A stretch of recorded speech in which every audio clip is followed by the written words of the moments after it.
प्रणम्य शिरसा देवं गौरीपुत्रं विनायकमा भक्तावासं स्मरे नित्यमायुक्कामार्थसिद्धये ओने प्रथमं वक्रतुण्डं च एकदन्तं द्वितीयकं तृतीयं कृष्णपिङ्गाक्षं गजवक्त्रं चतुर्थकं लम्बोदरं पञ्चमं च षष्ठं विकटमेव च सप्तमं विघ्नराजं च धूम्रवर्णं तथाष्टकं नवमं भालचन्द्रं च दशमं तु विनायकम् एकादशं गणपतिं द्वादशं तु गजाननं द्वादशैतानि नामानि त्रिसन्ध्यं यः पठेनरः न च विघ्नभयं तस्य सर्वसिद्धिकरं प्रभो पैवे विद्यार्थी लभते विद्यां धनार्थी लभते धनं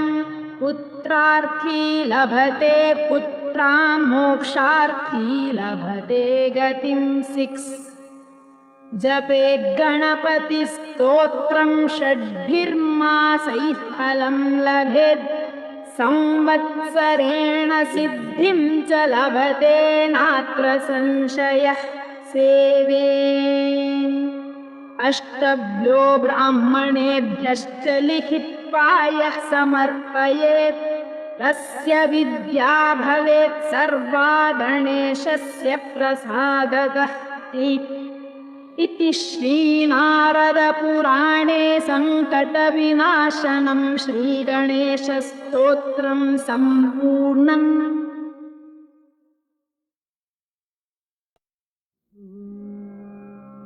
प्रणम्य शिरसा देवं गौरीपुत्रं विनायकमा भक्तावासं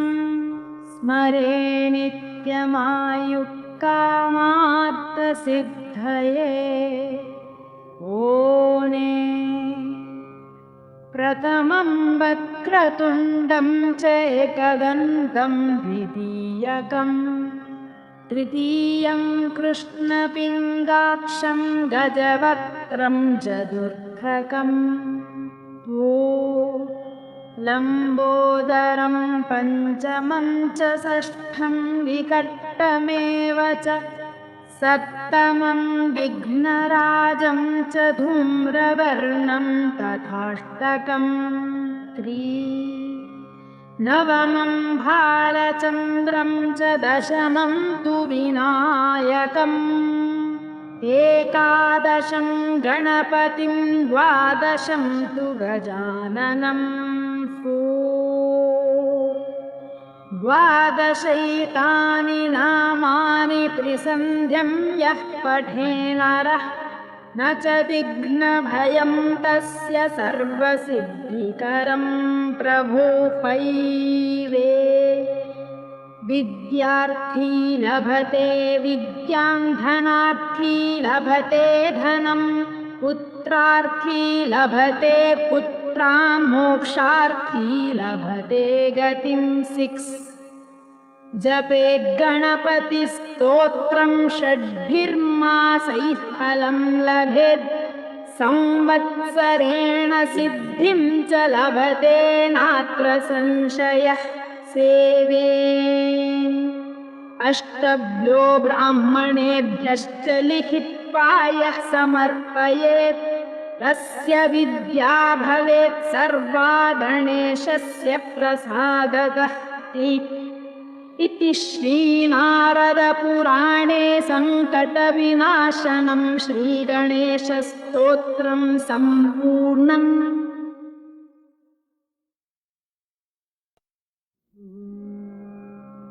प्रणम्य शिरसा देवं गौरीपुत्रं विनायकमा भक्तावासं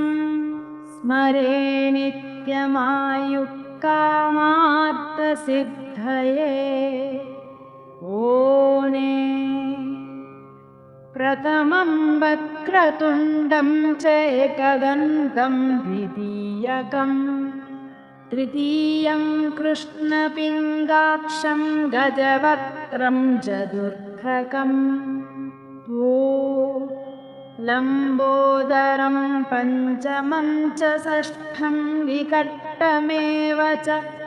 सप्तमं विघ्नराजं च धूम्रवर्णं तथाष्टकम् नवमं भालचन्द्रं च दशमं तु विनायकम् एकादशं गणपतिं द्वादशं तु गजाननम्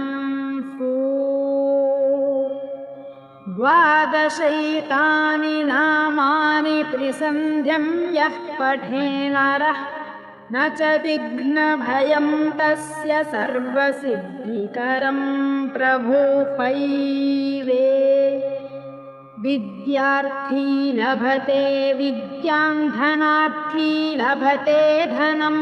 पुत्रार्थी लभते पुत्रां मोक्षार्थी लभते गतिं 6 जपेत् गणपतिस्तोत्रं षड्भिर्मासैः फलं लभेत् संवत्सरेण सिद्धिं च लभते नात्र संशयः सेवे अष्टभ्यो ब्राह्मणेभ्यश्च लिखित्वा यः समर्पयेत् तस्य विद्या भवेत् सर्वा गणेशस्य प्रसादतः इति श्रीनारदपुराणे सङ्कटविनाशनं श्रीगणेशस्तोत्रं सम्पूर्णम्।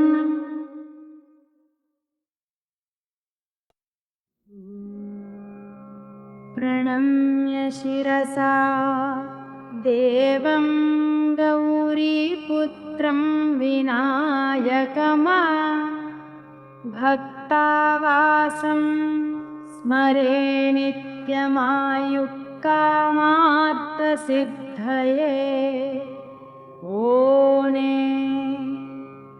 प्रथमं वक्रतुण्डं च एकदन्तं द्वितीयकम् तृतीयं कृष्णपिङ्गाक्षं गजवक्त्रं चतुर्थकम् लम्बोदरं पञ्चमं च षष्ठं विकटमेव च सप्तमं विघ्नराजं च धूम्रवर्णं तथाष्टकम् नवमं भालचन्द्रं च दशमं तु विनायकम् एकादशं गणपतिं द्वादशं तु गजाननम् द्वादशैतानि नामानि त्रिसन्ध्यं यः पठे नरः न च विघ्नभयं तस्य सर्वसिद्धिकरं प्रभो पैवे विद्यार्थी लभते विद्यां धनार्थी लभते धनं पुत्रार्थी लभते पुत्रां मोक्षार्थी लभते गतिं 6 जपेत् गणपतिस्तोत्रं षड्भिर्मासैः फलं लभेत् संवत्सरेण सिद्धिं च लभते नात्र संशयः सेवे अष्टभ्यो ब्राह्मणेभ्यश्च लिखित्वा यः समर्पयेत् तस्य विद्या भवेत् सर्वा गणेशस्य प्रसादतः इति श्रीनारदपुराणे सङ्कटविनाशनं श्रीगणेशस्तोत्रं सम्पूर्णम्।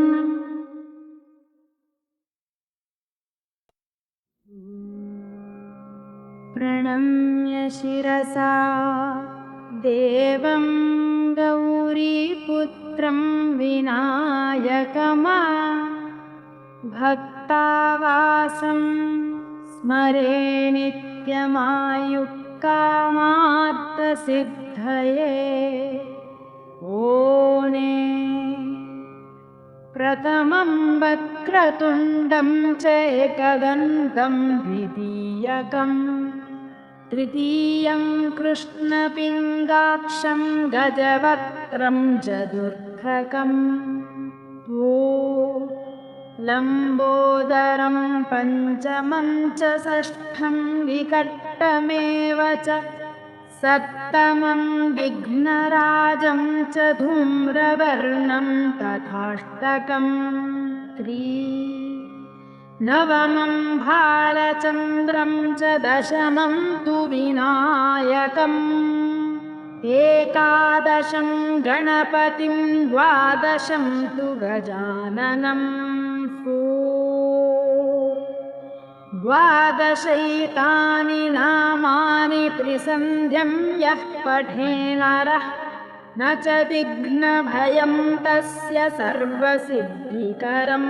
प्रभो पैवे विद्यार्थी लभते विद्यां धनार्थी लभते धनं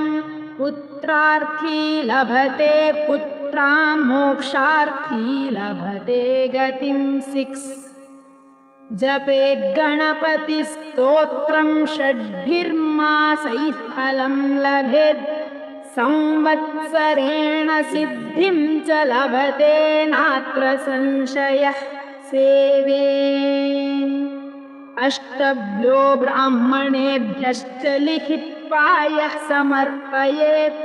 तस्य विद्या भवेत् सर्वा गणेशस्य प्रसादतः इति श्रीनारदपुराणे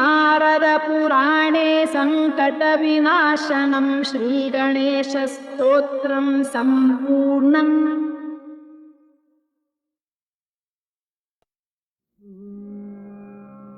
प्रणम्य शिरसा देवं गौरीपुत्रं विनायकमा भक्तावासं स्मरे नित्यमायुक्कामार्थसिद्धये ओने प्रथमं वक्रतुण्डं च एकदन्तं द्वितीयकम् तृतीयं कृष्णपिङ्गाक्षं गजवक्त्रं चतुर्थकम् लम्बोदरं पञ्चमं च षष्ठं विकटमेव च सप्तमं विघ्नराजं च धूम्रवर्णं तथाष्टकं नवमं भालचन्द्रं च दशमं तु विनायकम् एकादशं गणपतिं द्वादशं तु गजाननम् द्वादशैतानि नामानि त्रिसन्ध्यं यः पठेनरः न च विघ्नभयं तस्य सर्वसिद्धिकरं प्रभो पैवे विद्यार्थी लभते विद्यां धनार्थी लभते धनं पुत्रार्थी लभते पुत्रां मोक्षार्थी लभते गतिं 6 जपेत् गणपतिस्तोत्रं षड्भिर्मासैः फलं लभेत् संवत्सरेण सिद्धिं च लभते नात्र संशयः सेवे अष्टभ्यो ब्राह्मणेभ्यश्च लिखित्वा यः समर्पयेत् तस्य विद्या भवेत् सर्वा गणेशस्य प्रसादतः इति श्रीनारदपुराणे सङ्कटविनाशनं श्रीगणेशस्तोत्रं सम्पूर्णम्।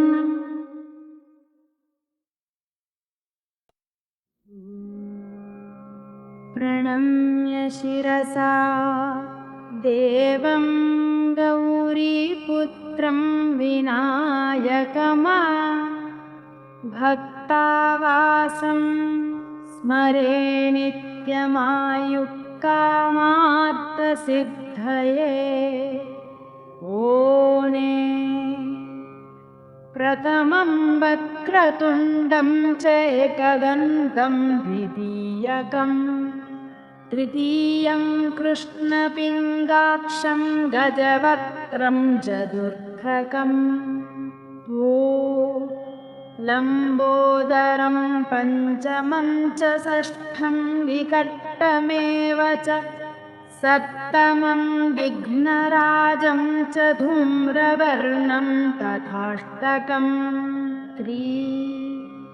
नवमं भालचन्द्रं च दशमं तु विनायकम्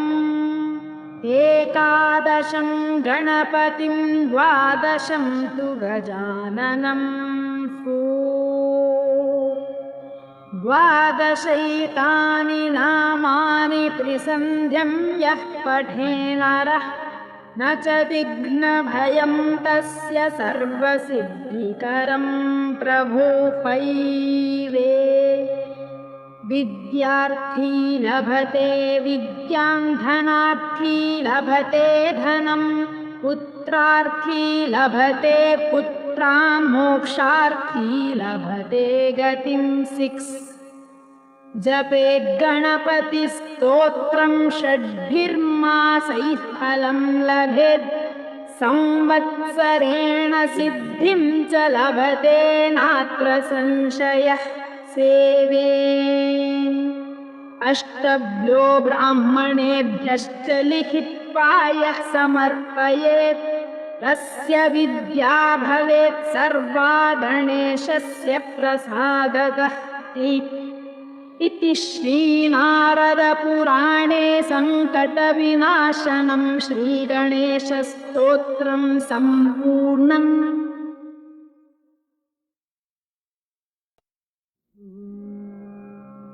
प्रणम्य शिरसा देवं गौरीपुत्रं विनायकमा भक्तावासं स्मरे नित्यमायुक्कामार्थसिद्धये ओने प्रथमं वक्रतुण्डं च एकदन्तं द्वितीयकम् तृतीयं कृष्णपिङ्गाक्षं गजवक्त्रं चतुर्थकम् लम्बोदरं पञ्चमं च षष्ठं विकटमेव च सप्तमं विघ्नराजं च धूम्रवर्णं तथाष्टकं नवमं भालचन्द्रं च दशमं तु विनायकम् एकादशं गणपतिं द्वादशं तु गजाननं द्वादशैतानि नामानि त्रिसन्ध्यं यः पठेनरः न च विघ्नभयं तस्य सर्वसिद्धिकरं प्रभो पैवे विद्यार्थी लभते विद्यां धनार्थी लभते धनं पुत्रार्थी लभते पुत्रां मोक्षार्थी लभते गतिं 6 जपेत् गणपतिस्तोत्रं षड्भिर्मासैः फलं लभेत् संवत्सरेण सिद्धिं च लभते नात्र संशयः सेवे अष्टभ्यो ब्राह्मणेभ्यश्च लिखित्वा यः समर्पयेत् तस्य विद्या भवेत् सर्वा गणेशस्य प्रसादतः इति श्रीनारदपुराणे सङ्कटविनाशनं श्रीगणेशस्तोत्रं सम्पूर्णम्।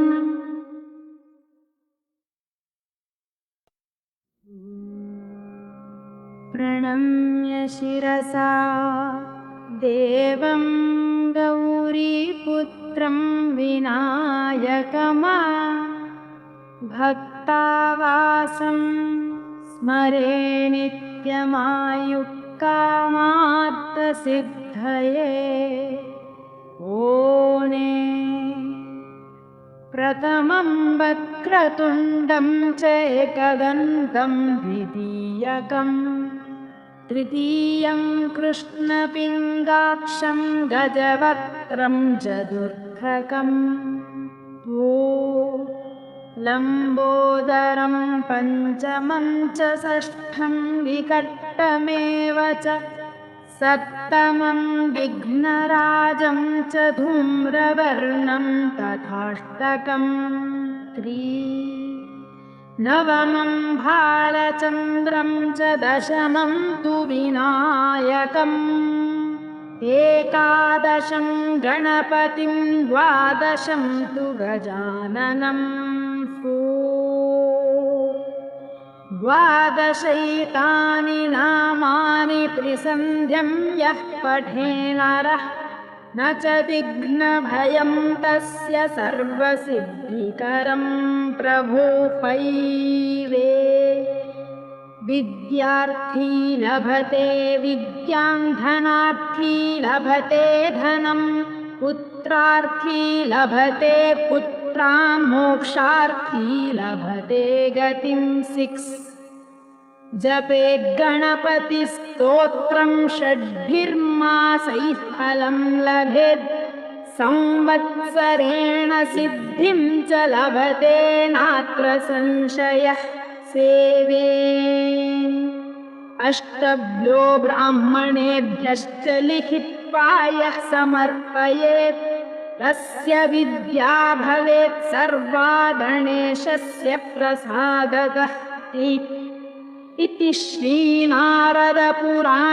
सङ्कटविनाशनं श्रीगणेशस्तोत्रं सम्पूर्णम्।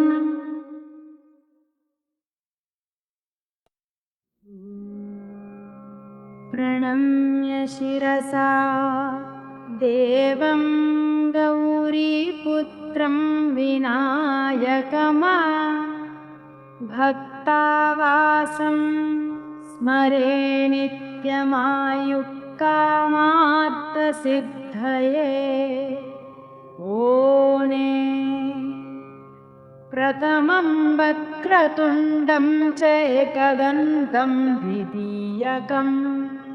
तृतीयं कृष्णपिङ्गाक्षं गजवक्त्रं चतुर्थकम् लम्बोदरं पञ्चमं च षष्ठं विकटमेव च सप्तमं विघ्नराजं च धूम्रवर्णं तथाष्टकम् नवमं भालचन्द्रं च दशमं तु विनायकम् एकादशं गणपतिं द्वादशं तु गजाननं द्वादशैतानि नामानि त्रिसन्ध्यं यः पठे नरः न च विघ्नभयं तस्य सर्वसिद्धिकरं प्रभो पैवे विद्यार्थी लभते विद्यां धनार्थी लभते धनं पुत्रार्थी लभते पुत्रां मोक्षार्थी लभते गतिं 6 जपेत् गणपतिस्तोत्रं षड्भिर्मासैः फलं लभेत् संवत्सरेण सिद्धिं च लभते नात्र संशयः सेवे अष्टभ्यो ब्राह्मणेभ्यश्च लिखित्वा यः समर्पयेत् तस्य विद्या भवेत् सर्वा गणेशस्य प्रसादतः इति श्रीनारदपुराणे सङ्कटविनाशनं श्रीगणेशस्तोत्रं सम्पूर्णम्।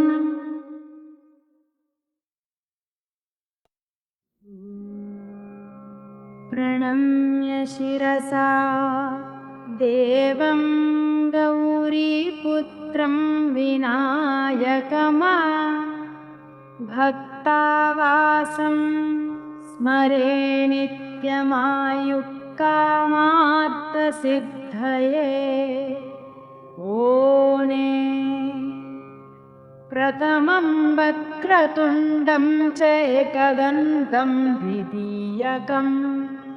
तृतीयं कृष्णपिङ्गाक्षं गजवक्त्रं चतुर्थकं लम्बोदरं पञ्चमं च षष्ठं विकटमेव च सप्तमं विघ्नराजं च धूम्रवर्णं तथाष्टकं नवमं भालचन्द्रं च दशमं तु विनायकम् एकादशं गणपतिं द्वादशं तु गजाननं द्वादशैतानि नामानि त्रिसन्ध्यं यः पठेनरः न च विघ्नभयं तस्य सर्वसिद्धिकरं प्रभो पैवे विद्यार्थी लभते विद्यां धनार्थी लभते धनं पुत्रार्थी लभते पुत्रां मोक्षार्थी लभते गतिं 6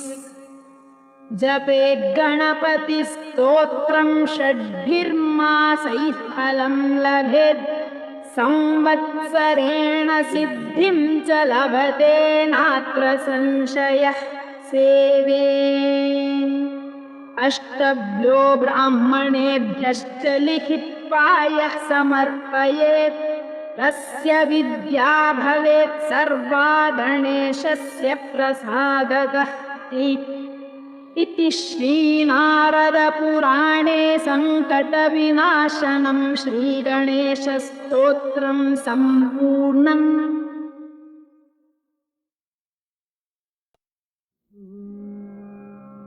प्रणम्य शिरसा देवं गौरीपुत्रं विनायकमा भक्तावासं स्मरे नित्यमायुक्कामार्थसिद्धये ओने प्रथमं वक्रतुण्डं च एकदन्तं द्वितीयकं तृतीयं कृष्णपिङ्गाक्षं गजवक्त्रं चतुर्थकं लम्बोदरं पञ्चमं च षष्ठं विकटमेव च सप्तमं विघ्नराजं च धूम्रवर्णं तथाष्टकं नवमं भालचन्द्रं च दशमं तु विनायकम् एकादशं गणपतिं द्वादशं तु गजाननं द्वादशैतानि नामानि त्रिसन्ध्यं यः पठेनरः न च विघ्नभयं तस्य सर्वसिद्धिकरं प्रभो पैवे विद्यार्थी लभते विद्यां धनार्थी लभते धनं पुत्रार्थी लभते पुत्रां मोक्षार्थी लभते गतिं 6 जपेत् गणपतिस्तोत्रं षड्भिर्मासैः फलं लभेत् संवत्सरेण सिद्धिं च लभते नात्र संशयः सेवे अष्टभ्यो ब्राह्मणेभ्यश्च लिखित्वा यः समर्पयेत् तस्य विद्या भवेत् सर्वा गणेशस्य प्रसादतः इति श्रीनारदपुराणे सङ्कटविनाशनं श्रीगणेशस्तोत्रं सम्पूर्णम्।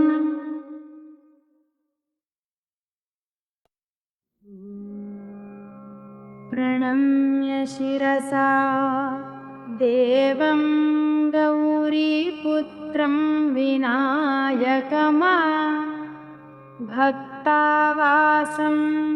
स्मरे नित्यमायुक्कामार्थसिद्धये ओने प्रथमं वक्रतुण्डं च एकदन्तं द्वितीयकम् तृतीयं कृष्णपिङ्गाक्षं गजवक्त्रं चतुर्थकम् लम्बोदरं पञ्चमं च षष्ठं विकटमेव च सप्तमं विघ्नराजं च धूम्रवर्णं तथाष्टकम् नवमं भालचन्द्रं च दशमं तु विनायकम् एकादशं गणपतिं द्वादशं तु गजाननम् द्वादशैतानि नामानि त्रिसन्ध्यं यः पठे नरः न च विघ्नभयं तस्य सर्वसिद्धिकरं प्रभो पैवे विद्यार्थी लभते विद्यां धनार्थी लभते धनं पुत्रार्थी लभते पुत्रां मोक्षार्थी लभते गतिं 6 जपेद् गणपतिस्तोत्रं षड्भिर्मासैः फलं लभेत् संवत्सरेण सिद्धिं च लभते नात्र संशयः सेवे अष्टभ्यो ब्राह्मणेभ्यश्च लिखित्वा यः समर्पयेत् तस्य विद्या भवेत् सर्वा गणेशस्य प्रसादतः इति श्रीनारदपुराणे सङ्कटविनाशनं श्रीगणेशस्तोत्रं सम्पूर्णम्।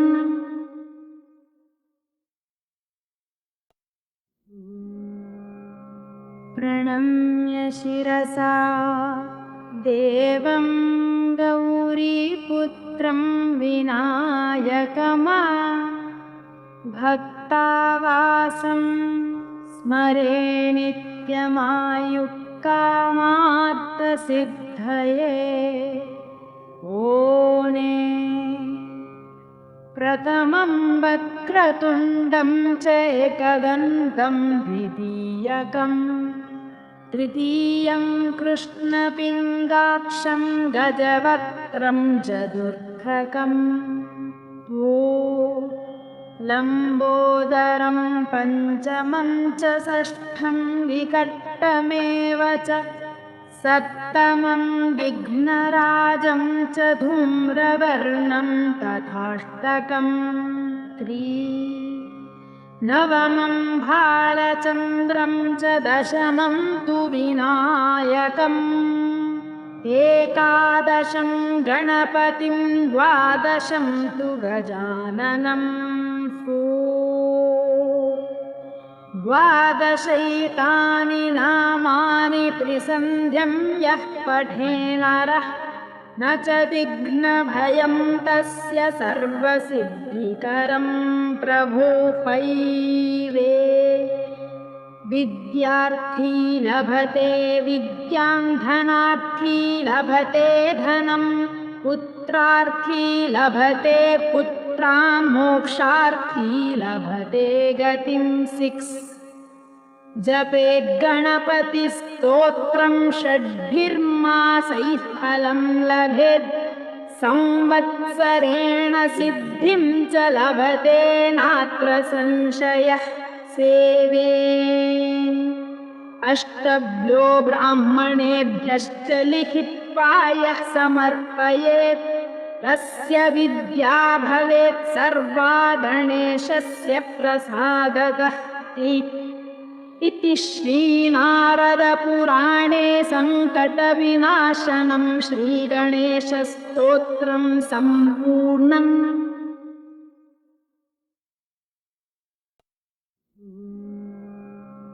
प्रणम्य शिरसा देवं गौरीपुत्रं विनायकमा भक्तावासं स्मरे नित्यमायुक्कामार्थसिद्धये ओणे प्रथमं वक्रतुण्डं च एकदन्तं द्वितीयकम् तृतीयं कृष्णपिङ्गाक्षं गजवक्त्रं चतुर्थकम् लम्बोदरं पञ्चमं च षष्ठं विकटमेव च सप्तमं विघ्नराजं च धूम्रवर्णं तथाष्टकं नवमं भालचन्द्रं च दशमं तु विनायकम् एकादशं गणपतिं द्वादशं तु गजाननम् द्वादशैतानि नामानि त्रिसन्ध्यं यः पठेनरः न च विघ्नभयं तस्य सर्वसिद्धिकरं प्रभो पैवे विद्यार्थी लभते विद्यां धनार्थी लभते धनं पुत्रार्थी लभते पुत्रां मोक्षार्थी लभते गतिं 6 जपेद् गणपतिस्तोत्रं षड्भिर्मासैः फलं लभेत् संवत्सरेण सिद्धिं च लभते नात्र संशयः सेवे अष्टभ्यो ब्राह्मणेभ्यश्च लिखित्वा यः समर्पयेत् तस्य विद्या भवेत् सर्वा गणेशस्य प्रसादतः इति श्रीनारदपुराणे सङ्कटविनाशनं श्रीगणेशस्तोत्रं सम्पूर्णम्।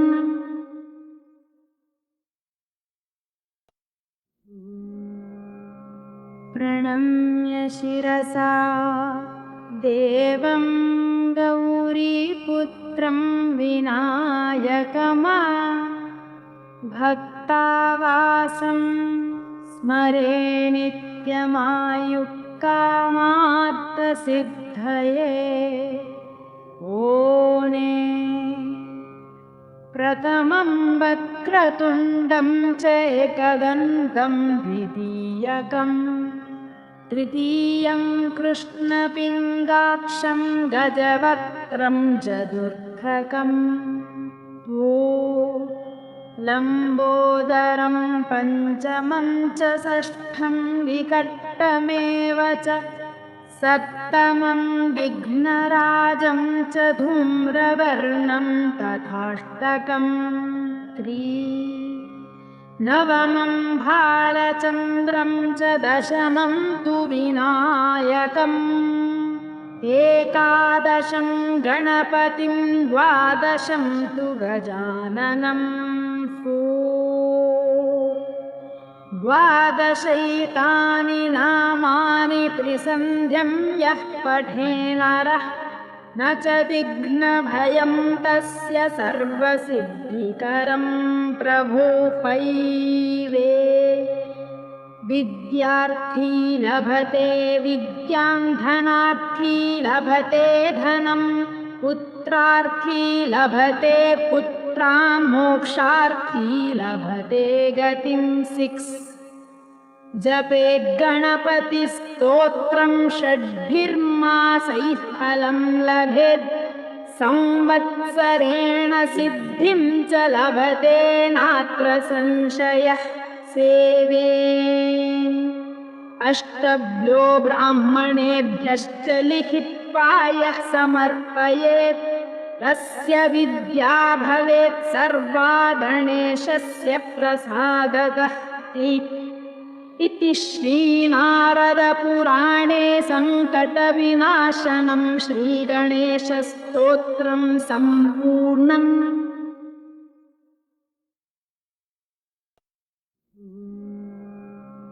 प्रणम्य शिरसा देवं गौरीपुत्रं विनायकमा भक्तावासं स्मरे नित्यमायुक्कामार्थसिद्धये ओणे प्रथमं वक्रतुण्डं च एकदन्तं द्वितीयकम् तृतीयं कृष्णपिङ्गाक्षं गजवक्त्रं चतुर्थकम् लम्बोदरं पञ्चमं च षष्ठं विकटमेव च सप्तमं विघ्नराजं च धूम्रवर्णं तथाष्टकं नवमं भालचन्द्रं च दशमं तु विनायकम् एकादशं गणपतिं द्वादशं तु गजाननं द्वादशैतानि नामानि त्रिसन्ध्यं यः पठेनरः न च विघ्नभयं तस्य सर्वसिद्धिकरं प्रभो पैवे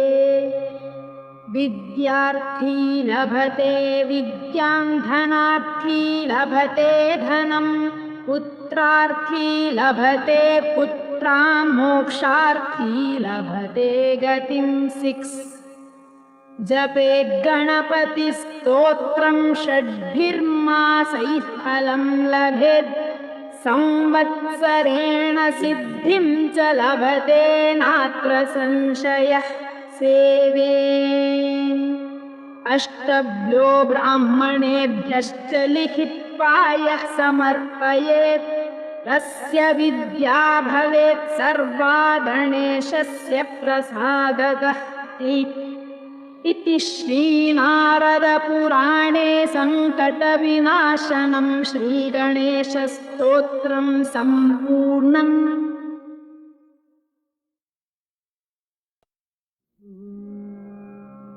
प्रणम्य शिरसा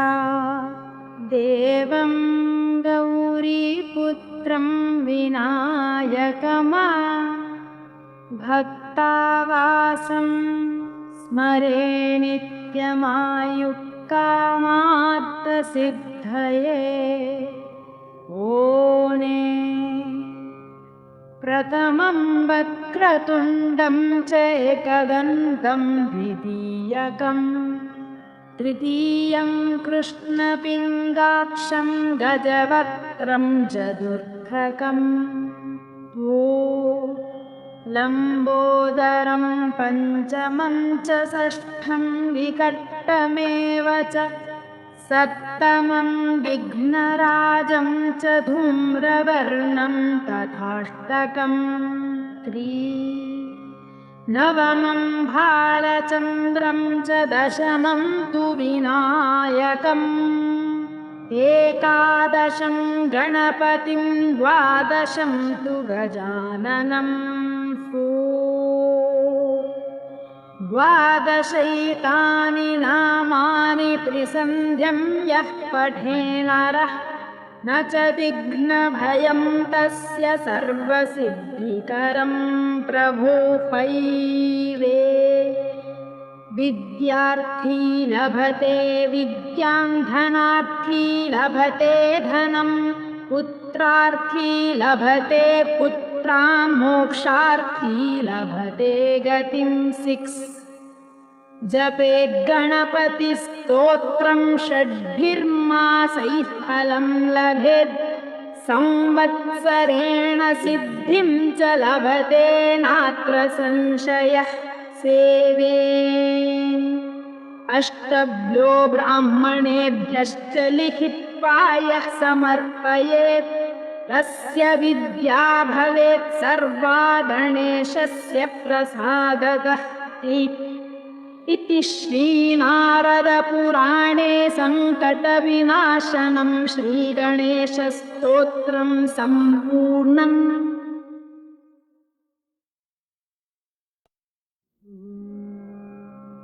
प्रणम्य शिरसा देवं गौरीपुत्रं विनायकमा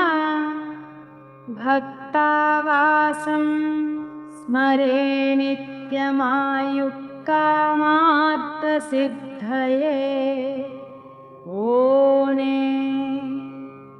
प्रथमं वक्रतुण्डं च एकदन्तं द्वितीयकं तृतीयं कृष्णपिङ्गाक्षं गजवक्त्रं चतुर्थकं लम्बोदरं पञ्चमं च षष्ठं विकटमेव च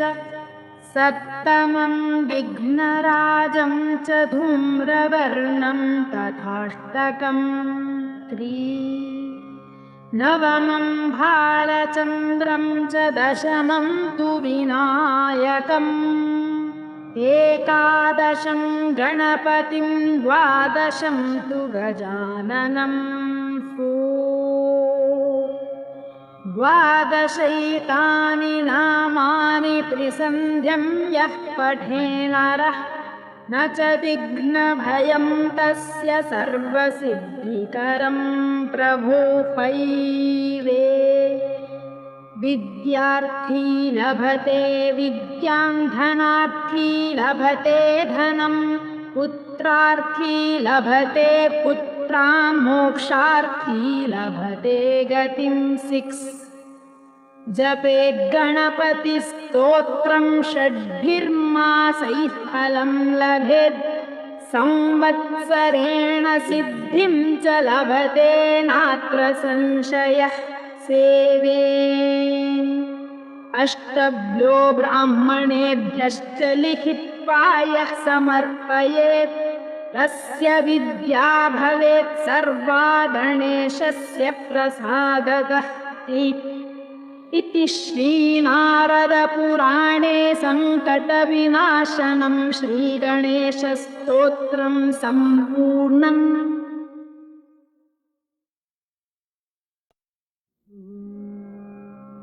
प्रणम्य शिरसा देवं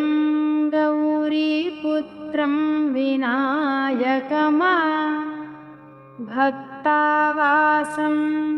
स्मरे नित्यमायुक्कामार्थसिद्धये ओने प्रथमं वक्रतुण्डं च एकदन्तं द्वितीयकं तृतीयं कृष्णपिङ्गाक्षं गजवक्त्रं चतुर्थकं लम्बोदरं पञ्चमं च षष्ठं विकटमेव च सप्तमं विघ्नराजं च धूम्रवर्णं तथाष्टकं नवमं भालचन्द्रं च दशमं तु विनायकम् एकादशं गणपतिं द्वादशं तु गजाननं द्वादशैतानि नामानि त्रिसन्ध्यं यः पठे नरः न च विघ्नभयं तस्य सर्वसिद्धिकरं प्रभो पैवे विद्यार्थी लभते विद्यां धनार्थी लभते धनं पुत्रार्थी लभते पुत्रां मोक्षार्थी लभते गतिं 6 जपेत् गणपतिस्तोत्रं षड्भिर्मासैः फलं लभेत् संवत्सरेण सिद्धिं च लभते नात्र संशयः सेवे अष्टभ्यो ब्राह्मणेभ्यश्च लिखित्वा यः समर्पयेत् तस्य विद्या भवेत् सर्वा गणेशस्य प्रसादतः इति श्रीनारदपुराणे सङ्कटविनाशनं श्रीगणेशस्तोत्रं सम्पूर्णम्।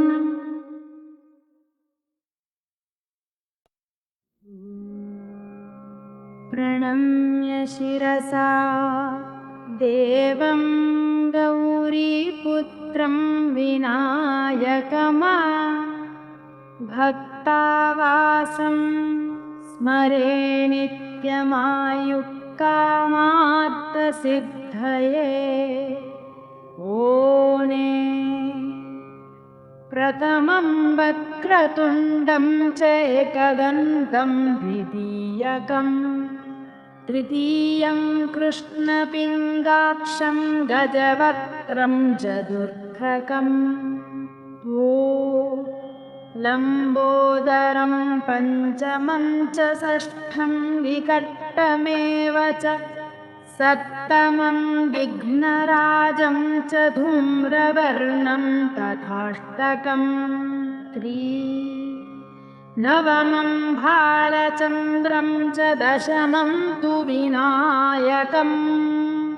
एकादशं गणपतिं द्वादशं तु गजाननं द्वादशैतानि नामानि त्रिसन्ध्यं यः पठे नरः न च विघ्नभयं तस्य सर्वसिद्धिकरं प्रभो पैवे विद्यार्थी लभते विद्यां धनार्थी लभते धनं पुत्रार्थी लभते पुत्रान् मोक्षार्थी लभते गतिं 6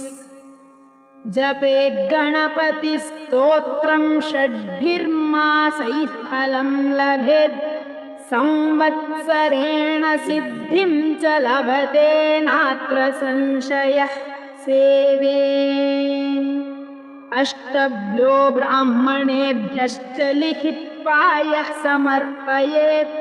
तस्य विद्या भवेत् सर्वा गणेशस्य प्रसादतः इति श्रीनारदपुराणे सङ्कटविनाशनं श्रीगणेशस्तोत्रं सम्पूर्णम्।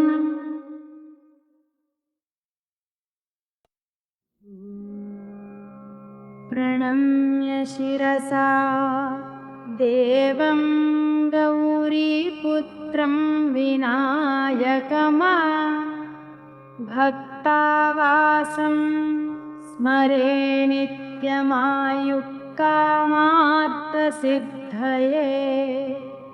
ओने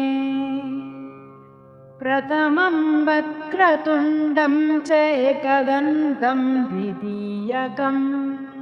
तृतीयं कृष्णपिङ्गाक्षं गजवक्त्रं चतुर्थकं लम्बोदरं पञ्चमं च षष्ठं विकटमेव च सप्तमं विघ्नराजं च धूम्रवर्णं तथाष्टकं नवमं भालचन्द्रं च दशमं तु विनायकम् एकादशं गणपतिं द्वादशं तु गजाननं द्वादशैतानि नामानि त्रिसन्ध्यं यः पठे नरः न च विघ्नभयं तस्य सर्वसिद्धिकरं प्रभो पैवे विद्यार्थी लभते विद्यां धनार्थी लभते धनं पुत्रार्थी लभते पुत्रान् मोक्षार्थी लभते गतिं 6 जपेत् गणपतिस्तोत्रं षड्भिर्मासैः फलं लभेत् संवत्सरेण सिद्धिं च लभते नात्र संशयः सेवे अष्टभ्यो ब्राह्मणेभ्यश्च लिखित्वा यः समर्पयेत् तस्य विद्या भवेत् सर्वा गणेशस्य प्रसादतः इति श्रीनारदपुराणे सङ्कटविनाशनं श्रीगणेशस्तोत्रं सम्पूर्णम्।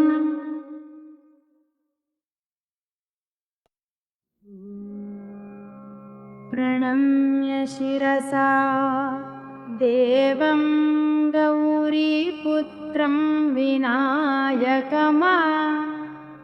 भक्तावासं स्मरे नित्यमायुक्कामार्थसिद्धये ओने प्रथमं वक्रतुण्डं च एकदन्तं द्वितीयकं तृतीयं कृष्णपिङ्गाक्षं गजवक्त्रं चतुर्थकं लम्बोदरं पञ्चमं च षष्ठं विकटमेव च सप्तमं विघ्नराजं च धूम्रवर्णं तथाष्टकं नवमं भालचन्द्रं च दशमं तु विनायकम् एकादशं गणपतिं द्वादशं तु गजाननं द्वादशैतानि नामानि त्रिसन्ध्यं यः पठेनरः न च विघ्नभयं तस्य सर्वसिद्धिकरं प्रभो पैवे विद्यार्थी लभते विद्यां धनार्थी लभते धनं पुत्रार्थी लभते पुत्रां मोक्षार्थी लभते गतिं 6 जपेत् गणपतिस्तोत्रं षड्भिर्मासैः फलं लभेत् संवत्सरेण सिद्धिं च लभते नात्र संशयः सेवे अष्टभ्यो ब्राह्मणेभ्यश्च लिखित्वा यः समर्पयेत् तस्य विद्या भवेत् सर्वा गणेशस्य प्रसादतः इति श्रीनारदपुराणे सङ्कटविनाशनं श्रीगणेशस्तोत्रं सम्पूर्णम्।